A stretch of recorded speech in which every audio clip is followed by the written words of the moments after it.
Welcome to the 1,000 Nights and 1 Night. Now, when it was the 103rd night, she said, "It hath reached me, O auspicious king, that when King Zal-al-Makan saw that the accursed infidel had struck with a javelin his brother Sharrkan, he deemed him dead, and dispatched cavaliers towards him, and the first to reach him were the Wazir Dandan, and the Emir of the Turks, Bahram, and the Emir of the Damalites, Rustam. They found him falling from his horse, so they stayed him in his saddle, and returned with him to his brother Zal-al-Makan. Then they gave him in charge to his pages, and went again to do the work of cut and thrust. So the strife redoubled, and the weapons together clashed, and ceased not bate and debate, and naught was to be seen but blood flowing and necks bowing. Nor did the sword cease on the napes of men to make play, nor the strife to rage with more and more affray, till the most part of the night was passed away, and the two hosts were aweary of the melee. So they called a truce, and each army returned to its tents, whilst all the infidels repaired to King Afridun, and kissed the ground before him, and the priests and the monks wished him joy of his victory over Sharrkan. Then the king fared for Constantinople, and sat upon the throne of his realm, when King Hardab came to him and said, "May the Messiah strengthen thy forearm, and never cease to be thy helper. And hearken to what prayers my pious mother Zat al-Dawai shall pray for thee. Know that the Moslems can make no stay without Sharrkan." Replied Alfredan, "Tomorrow shall end the affair when to fight I fare. I will seek Zal-al-Makan and slay him, and their army shall turn tail, and flight shall avail." Such was the case with the Kafirs. But as regards to the host of all Islam, when Zal-al-Makan returned to his tent, he thought of naught but his brother, and going into the pavilion, found him in evil case and sore condition. Whereupon he summoned for counsel the Wazir Dandan, and Rustam and Bahram. When they entered, they opened to assemble the physicians that they might medicine Sharrkan, and they wept and said, "The world will not readily afford his like." And they watched by him all that night, and about later hours came to them the recluse in tears. When Zal-Makan saw him, he rose in honor, and the religious stroked Sharrkan's wound with his hand, chanting somewhat of the Koran, and repeating by way of talisman some of the verses of the Compassionate One. And the pretender ceased not to watch over him till dawn, when he came to himself and opened his eyes, moved his tongue in his mouth, and spoke. At this Zal-Makan rejoiced, saying, "Of a truth, the blessing of the Holy Man hath taken effect on him." And Sharrkan said, "Praise be Allah for recovery. Indeed, I am well at this hour. That accursed one played me false, and that I swerved aside lighter than lightning. That throw spear had pierced through my breast. So praise be Allah for saving me. And now, how is it with the Moslems?" Answered Zal-Makan, "All are weeping for thee." Quoth Sharrkan, "I am well in thy case, but when and where is the holy man?" Now he was sitting by him, and said, "At thy head." So the prince turned to him and kissed his hand, and when he said, "O my son, be of good patience, and Allah shall increase thy reward, for the wage is measured by the work." And Sharrkan returned, "Pray for me," and he prayed for him. As soon as the morning dawned and the daybreak in shine and sheen, the Moslems sallied out to the plain, and the Kafirs made ready to thrust and cut. Then the Islamite host advanced and offered fight with weapons ready dight, and King Zal-Makan and Afridun made to charge one at the other. But when Zal-Makan fared forth into the field, there came with him Wazir Dandan and the chamberlain and Bahram, saying, "We will be thy sacrifice." He replied, "By the holy house and Zemzem and the place, I will not be stayed from going forth against these wild asses." And when he rode into the field, he played with sword and spear, till riders marveled and both armies wondered. Then he rushed upon the foe's right wing, and of it he slew 2 knights, and in like manner he dealt with the left wing. Presently He stayed his steed in the midst of the field and cried out, "Where is Aphrodon, that I may make him taste the cup of disgrace?" But when King Hardab saw the case, he conjured Aphrodon not to attack him, saying, "O king, yesterday it was thy turn to fight. It is mine today. I care not for this prowess." So he rushed out towards Zau al-Makan, brand in hand, and under him a stallion like Abjar, which was Antar's charger, and its coat was jet black, even as saith the poet. On the glanting racer, outcoming glance, he speeds as though he would collar doom. His steed's black coat is of darkest jet, and likest night in her nightliest gloom, whose neigh sounds glad to the hearer's ears, like thunders rolling and thunderous boom. If he race the wind, he will lead the way, and the lightning flash will behind him loom. Then each rushed upon the opponent, parrying blows and proving the marvelous qualities were stored in him. And they fell to drawing on and withdrawing till the beasts of the bystanders were straitened, and they were weary of waiting for the event. At last, Zau al-Makan cried out his war cry, and rushed upon Hardab, king of Sisera, and struck him a stroke that shore head from trunk and slew him on the spot. When the infidels saw this, they charged in a body, compact and united, upon Zau al-Makan, who mid them amidified, and they engaged in hewing and foining till blood ran in rills. Then the Moslem cried out, "Allahu Akbar! God is most great, and there is no God but the God," and invoked salvation for the Prophet, the bringer of glad tidings, the bearer of bad tidings. And there befell a great fight. But Allah assigned victory to the faithful, and defeat to the faithless.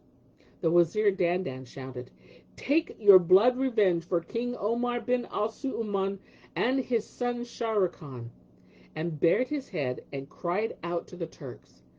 Now, there was by his side more than 20,000 horse, and all charged with him as one man, when the faithless found naught to save their lives but flight.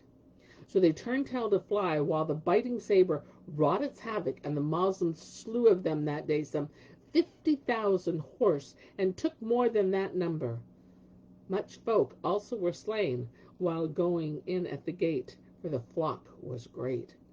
Then the Greeks hove to the doors, and swarmed up the walls to await the assault, and in fine the Moslems' host returned to their tents, aided to glory and victory, and King Zau al-Makan went in to his brother, whom he found in most joyous case. So he made a prostration of thanks to the bountiful and the exalted, and then he came forward and gave Sharrkan joy of his recovery.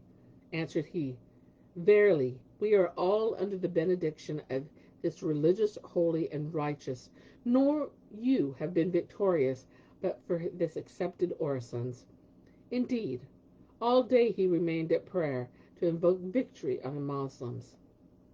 And Shahrazad perceived the dawn of day, and ceased saying her permitted say.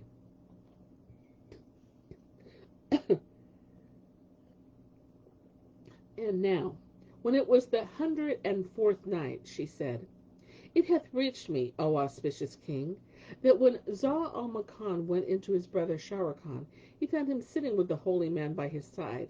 So he rejoiced, and drew near him, and gave him joy of his recovery. Answered he, "Verily, we are under the benediction of this recluse, nor would you have been victorious but for his prayers. Indeed, he felt no fear this day, and he ceased not supplication for the Moslems. I found strength returned to me when I heard your Allahu Akbar, for then I knew you to be victorious over your enemies. But now, recount to me, O my brother, what befell thee." So he told him all that had passed between him and the accursed Hardab, and related how he had slain him, and sent him to the malediction of Allah. And Sharrkan praised him, and thanked him for his prowess. When Zat al-Dawai heard tell of her son's death, and she still dressed as a devotee, her face waxed yellow, and her eyes ran over with railing tears, And she kept her counsel, however, and feigned to the Moslems that she was glad, and wept for excess of joy. But she said to herself, By the truth of the Messiah, there remaineth no profit of my life, if I burn not his heart for his brother. Sharrkan, even as he hath burnt my heart for King Hardab, the mainstay of Christendom, and the host of Crossdom. Still, she kept her secret. And the Wazir Dandan and King Zau-al-Makan and the chamberlain remained sitting with Sharrkan till they had dressed and salved his wound, after which they gave him medicines, and he began to recover strength. Whereat they joined with exceeding joy, and told the troops, who congratulated themselves, saying, Tomorrow he will ride with us, and do mainly de bois in the siege. Then said Sharrkan to them, Ye have fought through all this day, and are weary of fight. So it behoveth that you return to your places and sleep, and not sit up. They accepted his counsel, and then each went away to his own pavilion, and none remained with Sharrkan but a few servants, and the old woman Zat al-Dawai. He talked with her through part of the night, and he stretched himself to rest, and his servants did likewise. And presently sleep overcame them all, and they lay like the dead. Such was the case with Sharrkan and his men. But as regards the old woman, she alone abode awake, while they slumbered in the tent, and looking at Sharrkan, she presently saw that he was drowned in sleep. Thereupon she sprang to her feet, as she were a scald she-bear or a speckled snake, and drew from her waistcloth a dagger so poisoned that if laid thereon it would have melted a rock. Then she seized the poniard, and went up to Sharrkan's head, and she drew the knife across his throat, and severed his weasand, and hewed off his head from his body. And once more she sprang to her feet, and going the round of the sleeping servants, she cut off their heads also, lest they should awake. Then she left the tent, and made for the Sultan's pavilion, but finding the guards on alert, turned to that of Wazir Dandan. Now she found him reading the Koran, and when his sight fell upon her, he said, Welcome to the holy man. Hearing this from the Wazir, her heart trembled, and she said, The reason of my coming hither at this time is that I heard the voice of a saint amongst Allah's saints, and I am going to him. Then she turned her back, but the Wazir said to himself, By Allah, I will follow our devotee this night. So he rose, and he walked after her. But when the accursed old woman sensed his footsteps, she knew that he was following her. Wherefore she feared the disgrace of discovery, and said in herself, Unless I serve some trick upon him, he will disgrace me. So she turned and said to him from afar, Ho, thou Wazir, I am going in search of this saint, that I may learn who he is, and after learning this much, I will ask his leave for thee to visit him. Then I will come back and tell thee, for I fear thine accompanying me without having his permission, lest he take umbrage at me seeing thee in my society. Now when the Wazir heard these words, he was ashamed to answer her, so he left her and returned to his tent, and would have slept. But sleep was not favorable to him, and the world seemed heaped upon him. Presently he rose and went forth from the tent, saying in himself, I will go in to Sharrkan and chat with him till morning. But when he entered into Sharrkan's pavilion, he found the blood running like an aqueduct, and he saw the servants lying with their throats cut like beasts for food. At this he cried a cry which aroused all who were asleep. The folk hastened to him, and seeing the blood streaming, set up a clamor of weeping and wailing. Then the noise awoke the Sultan, who inquired what was the matter, and it was said to him, Sharrkan, thy brother and his servants are murdered. So he rose in haste, and entered the tent, and found the Wazir Dandan shrieking aloud, and he saw his brother's body without a head. Thereat he swooned away, and all the troops crowded around him, weeping and crying out, and so remained for a while till he came to himself, when he looked at Sharrkan, and wept with sore weeping, while the Wazir and Rustan Bam did the same. But the chamberlain cried and lamented more than the rest, and asked leave to absent himself, such was his alarm. Then said Zau-al-Makan, Know ye who did this deed? And how is it I see not the devotee with him, who the things of this world hath put away. Quoth the wazir, and who should have been the cause of this affliction, save that devotee, that Satan? By Allah, my heart abhorred him from the first, because I know that all who pretend to be absorbed and practice religious are vile and treacherous. And repeated to the king the tale of how he would have followed the religious, but he forbade him. Whereupon the folk broke out in tumult of weeping and lamentation, and humbled themselves before him who is ever near, him who ever answereth prayer, supplicating that he would cause that the false devotee who denied Allah's testimony to fall into their hands. Then they laid Sharrkan out and buried him in the mountain aforesaid, and mourned over his famed and far-famed virtues. And Shahrazad perceived the dawn of the day, and ceased her permitted say.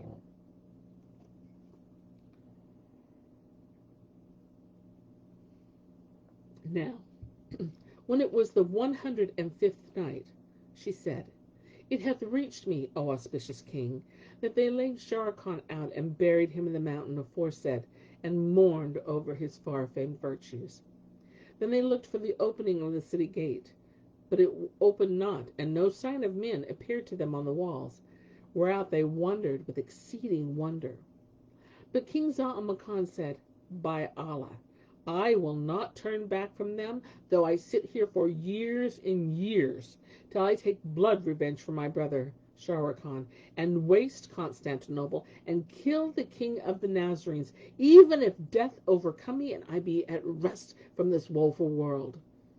Then he bade be brought out the treasure taken from the monastery of Matrahina, and mustered the troops, and divided the monies among them, and he left not one of them, but he gave him gifts which contented him.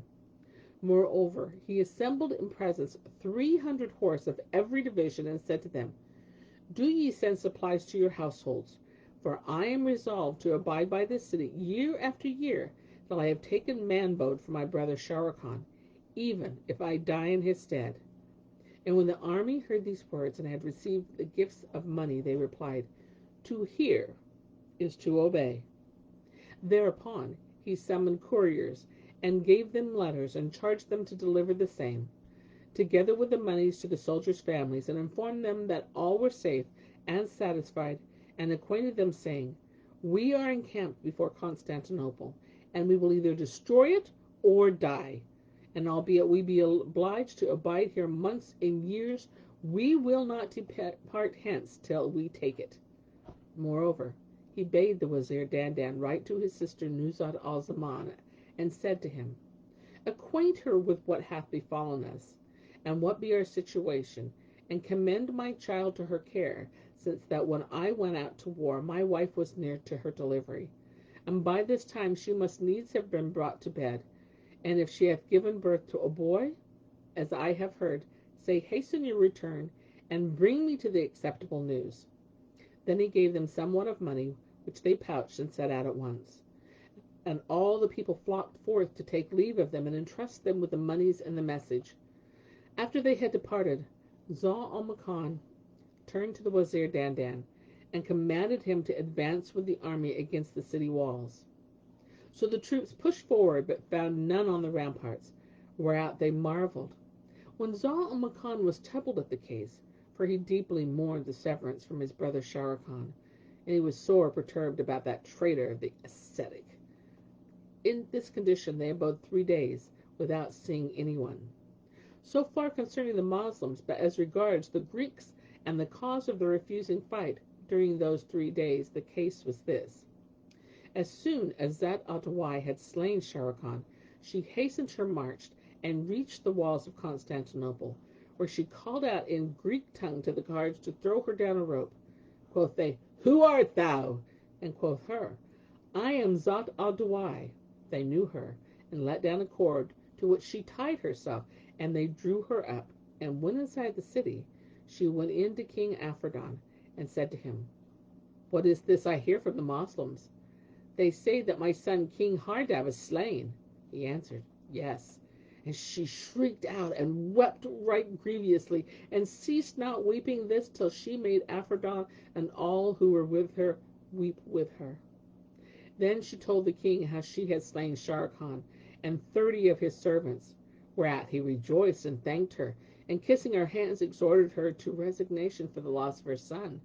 Said she, "By the truth of the Messiah, I will not rest content with killing that dog of the Moslem dogs in blood revenge for my son, a king of the King of ages. Now there is no help for it, but that I work some guile, and I contrive a wile whereby to slay the Sultan Zau al-Makan, and the Wazir Dandan, and the Chamberlain, and Rustan, and Bahram, and 10,000 cavaliers of the army of Az-Islam. For it shall never be said that my son's head be paid with the blood wit of Sharrakan's head. No, never." Then said she to King Aphrodite, "Know, O King of the age, that it is my wish to set forth mourning for my son, and to cut my girdle, and break the crosses." Replied Aphrodite, "Do what thou desire. I will not gainsay thee in aught. And if thou prolong thy mourning for days, it were a little thing. For though the Moslems resolve to beleaguer us years and years, they will never win their will of us, nor gain aught of us save trouble and weariness." Then the accursed one, when she had ended with the calamity she had wrought in the ignominies which in herself she had thought, took ink case and paper, and wrote thereon, "From Shawwa, Zat al-Dawai, to the host of the Moslems. Know ye that I entered your country, and duped by my cunning your nobles, and at first hand I slew your King Omar bin al-Nu-uman in the midst of his palace. Moreover, I slew in the affair of the mountain pass and of the cave many of your men, and the last I killed were Sharrkan and his servants. And if fortune do not stay me, and Satan obey me, as I needs must slay me your Sultan, and the Wazir Dandan, and I am she who came to you in disguise of a recluse, and who heaped upon you my devices and deceits. Wherefore, and you would be in safety, after this fare ye forth at once, and if you seek your own destruction, cease not abiding for the nonce, and though you tarry here years and years, ye shall never do your desire on us, and so peace be yours." After writing her writ, she devoted 3 days to mourning for King Hardab, and on the 4th she called a knight, and bade him to take the letter, and make it fastened to a shaft, and shoot it into the Moslem camp. When this was done, she entered the church, and gave herself up to weeping and wailing for the loss of her son, saying to him who took the kingship after him, Nothing will serve me, but I must kill Zau al-Makan and all the nobles of all Islam." Such was the case with her. But as regards what occurred to the Moslems, all passed 3 days in trouble and anxiety. And on the 4th, when gazing at the walls, behold, they saw a knight holding a bow, and about to shoot an arrow, along whose side a letter was bound. So they waited till he shot it among them, and the Sultan bade the Wazir Dandan take the missive and read it. He perused it accordingly, and when Zau al-Makan heard it to the end and understood its purport, his eyes filled with tears, and he shrieked for agony at her perfidy. And the minister Dandan said, "By Allah, my heart shrank from her." Quoth the Sultan, "How could this whore play her tricks upon us twice? But by the Almighty, I will not depart hence till I fill her cleft with molten lead, and jail her with the jailing of a bird in cage, then bind her with her own hair, and crucify her over the gate of Constantinople." And he called to mind his brother, and wept with excessive weeping. But when Zat al-Dawai arrived amongst the infidels, and related to them her adventures at length, they rejoiced at her safety, and at the slaying of Sharrkan. Thereupon the Moslems addressed themselves again to the siege of the city, and the Sultan promised his men that if it should be taken, he would divide its treasures among them in equal quantities. But he dried not his tears, grieving for his brother, till his body was wasted and sick, growing thin as a toothpick. Presently the Wazir Dandan came in to him and said, "Be of good cheer, and keep thine eyes cool and clear. In very sooth thy brother died, but not because his hour was come, and there is no profit of this morning. How well saith the poet, whatso is not to be, no slight shall bring to pass. What is it to be without a failure shall become. Soon the becoming fortune shall be found to be, and folly's brother shall abide forlorn and glum. Wherefore, do thou leave this weeping and wailing, and hearten thy heart to bear arms." He replied, "O Wazir, my heart is heavy for the death of my father and my brother, and for our absence from hearth and home, and my mind is concerned for my subjects." Thereupon the Wazir and the bystanders wept, but they ceased not from pushing forward the siege of Constantinople for a length of days.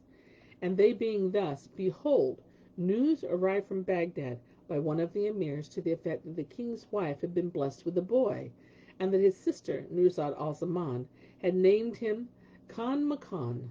Moreover, that the boy bid fair to be famous, already showing wondrous signs and marvelous tokens, and that she had commanded the ulema and the preachers to pray for mother and child from the pulpits, and bless them in all wise. Furthermore, that the twain were well, and that the land had enjoyed abundant rains, and that his comrade, the fireman, was established in all prosperity, with eunuchs and slaves to wait upon him, but that he was still ignorant of what had befallen him. And she ended with a greeting of peace. Then quoth Zau Khan to the Wazir Dandan, "Now is my back strengthened, for that I have been blessed with a son whose name is Khan Makan." And Shahrazad perceived the dawn of the day, and ceased saying her permitted say. Now, when it was the 106th night, she said, "It hath reached me, O auspicious king, that when they brought him the news of his wife having borne him a boy child, Zau Khan rejoiced with great joy, and cried, 'Now is my back strengthened, for that I have been blessed with a son whose name is Khan Makan.' And he spake to the Wazir Dandan, saying, 'I am minded to leave this morning, and order perlections of the Koran for my brother, and command almsdeed on his account.' Quoth the Wazir, 'Thy design is good.' Thereupon he caused tents to be pitched over his brother's tomb. So they raised them, and gathered together such of the men at arms as they could repeat the Koran, and some began reciting the holy volume, whilst others chanted litanies containing the names of Allah, and thus they did till morning.